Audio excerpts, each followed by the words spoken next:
Third year class में अभी हम तालों का चैप्टर देखेंगे। आपको एक पीडीएफ सेंड करेंगे जिसमें आपका सारा सिलेबस होगा, जिसमें प्रैक्टिकल और फर्स्ट पेपर और सेकंड पेपर तीनों चीज़ का आपके पास में सिलेबस होगा, तो आप क्लियर हो जाएंगे। तालों का जो चैप्टर है वो आपके फर्स्ट थ्योरी पेपर में भी है और वही ताले जो हैं आपके प्रैक्टिकल में भी हैं। प्रैक्टिकल में जो ताले हैं वो आपको लयकारीज़ और ठेका सहित लगानी है हाथ पर, और वैसे आपको लिखना आना चाहिए। दुगुन, तिगुन, चौगुन, तीन चीज़ें आपके कोर्स में हैं लयकारीज़ में। और अभी जो हम ले रहे हैं वो हम ले रहे हैं झुमरा ताल। झुमरा ताल सबसे पहले लेंगे। झुमरा ताल अधिकतर शास्त्रीय संगीत में ही काम आती है और विशेषकर इसको विलंबित लय में बजाया जाता है। इस ताल का सोलो वादन बहुत कम होता है, थोड़ी कठिन ताल है और इसकी जो प्रकृति है वो गंभीर है। ये प्रचार में भी कम है। इसमें 14 मात्राएं होती हैं। तबले में बंद बोल बजाए जाते हैं। पहले विभाग में इसमें 3 मात्राएं हैं, दूसरे में 4, तीसरे में फिर 3 मात्राएं और चौथे में फिर 4 मात्राएं।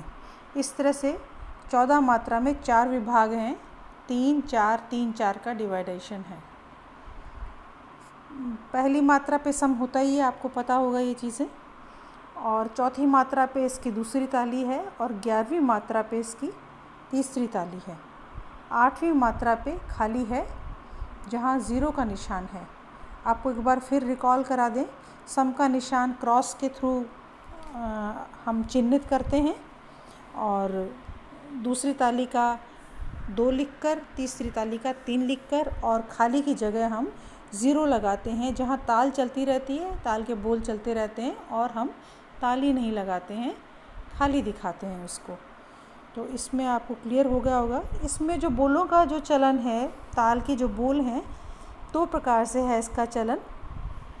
एक तो है धिन धिन नक धिन धिन, धागे तिर किट तिन तिन, नक धिन धिन, धागे तिर किट धिन। ये पहला प्रकार है। मैं फिर से एक बार बोलती हूँ, आपको याद करने में सुविधा रहेगी। धिन धिन नक धिन धिन, धागे तिर किट तिन तिन, नक धिन धिन, धागे तिर किट धिन। ये एक प्रकार है। और इसका जो दूसरा प्रकार है वो भी इसी ताल में नीचे लिखा हुआ है। धिन धा तिर किट धिन धिन, धागे तिर किट तिन, ता तिर किट धिन धिन, धागे तिर किट धिन, धा तिर किट धिन धिन, धागे तिर किट तिन, ता तिर किट धिन धिन, धागे तिर किट धिन। ये इसके बोल मैंने आपको 2 प्रकार के हैं वो बताए। और इसमें जो लिखने का तरीका है, आप फर्स्ट ईयर और सेकंड ईयर में वैसे लिखते आए होंगे, लेकिन मैं आपको दोबारा एक बार बता दूं कि पहले मात्राएं लिखी जाती हैं।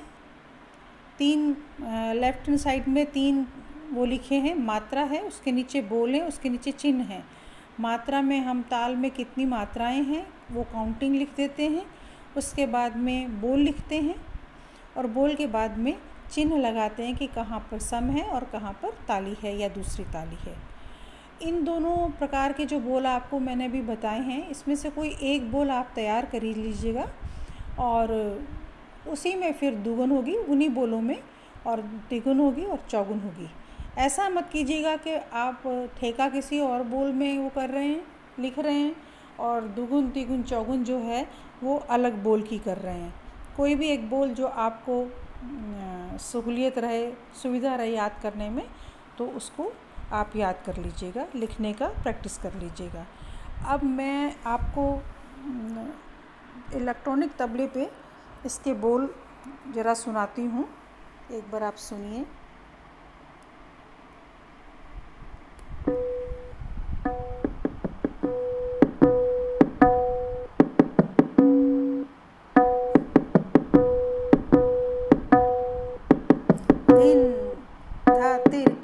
धिन धिन धागे तिरकिट तिन ता तिरकिट धिन धिन धागे तिरकिट।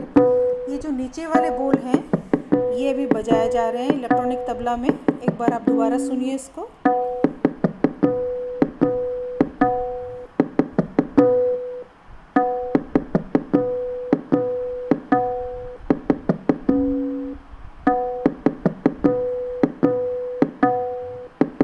धिन धा तिरकिट धिन धिन धागे तिरकिट तिन ता तिरकिट धिन धिन धागे तिरकिट धिन धा तिरकिट धिन धिन धागे तिरकिट तिन ता तिरकिट धिन धिन धागे तिरकिट धिन।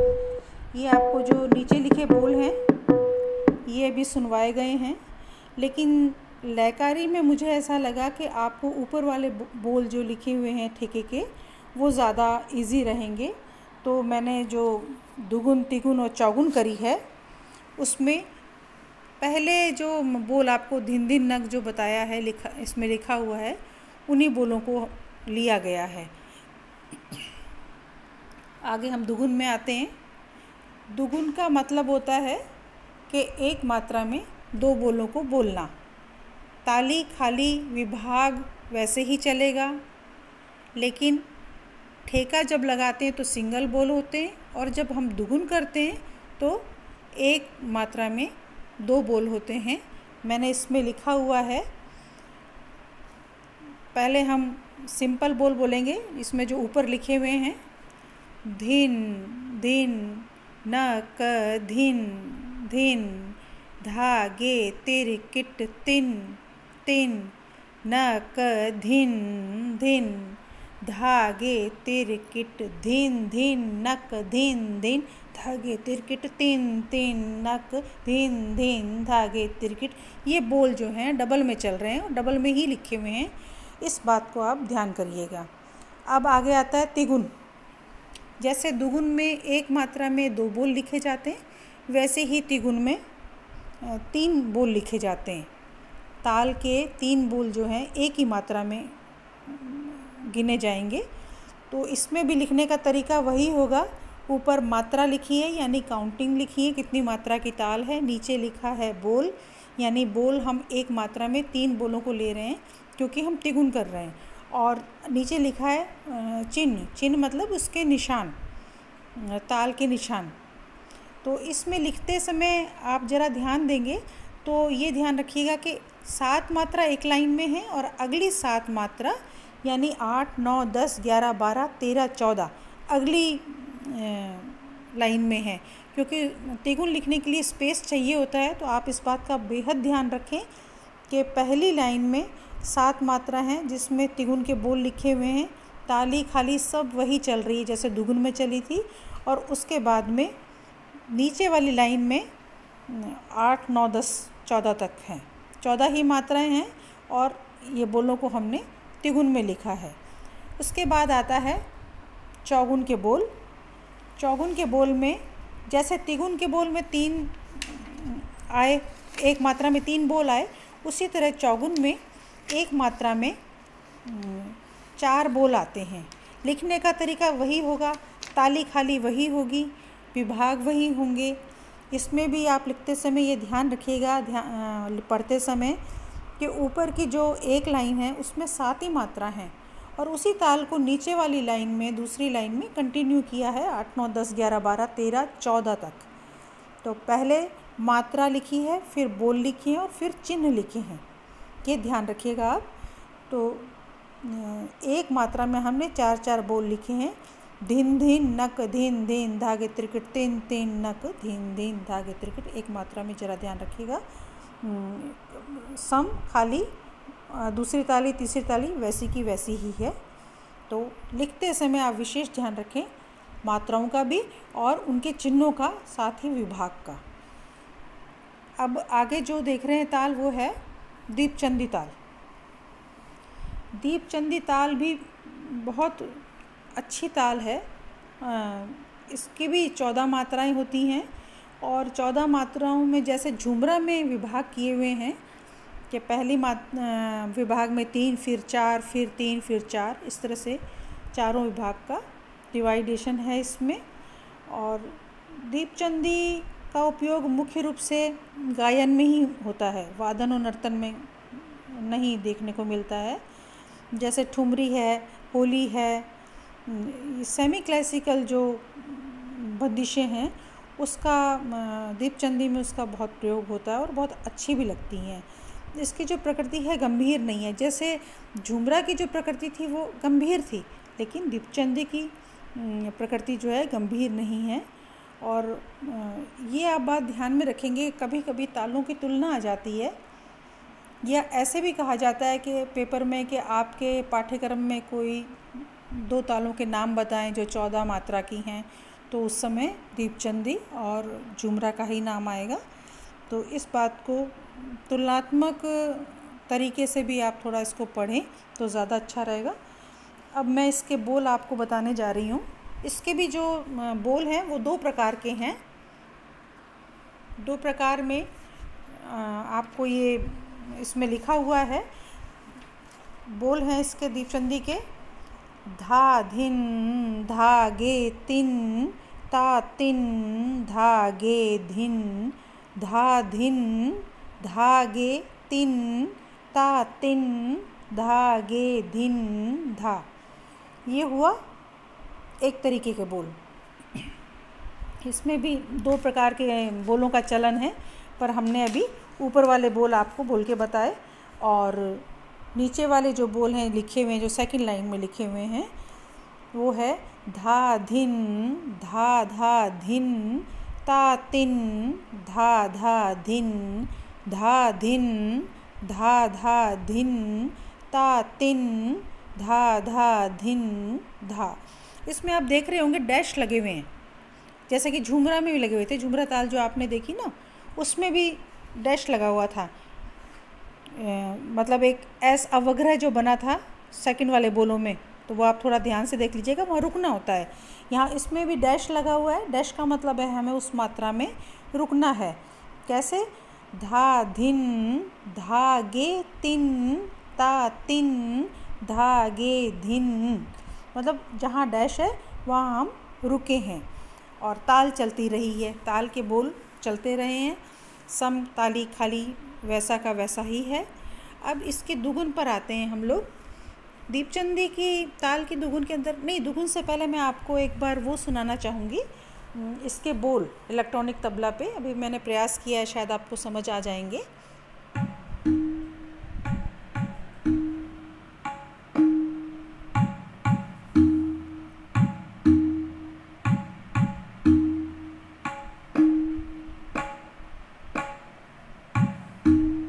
धा धा धिन ता तिन धा धा धिन धा धिन धा धा धिन ता तिन धा धा धिन धा धिन धा धा धिन ता तिन धा धा धिन धा।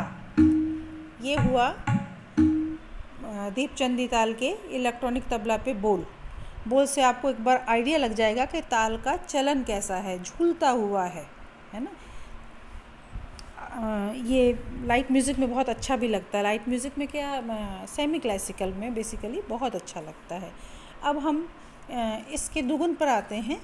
ताल के दुगुन का तरीका वही होगा जो झुमरा में था, यानी एक मात्रा में हम 2 बोलों को ले रहे हैं।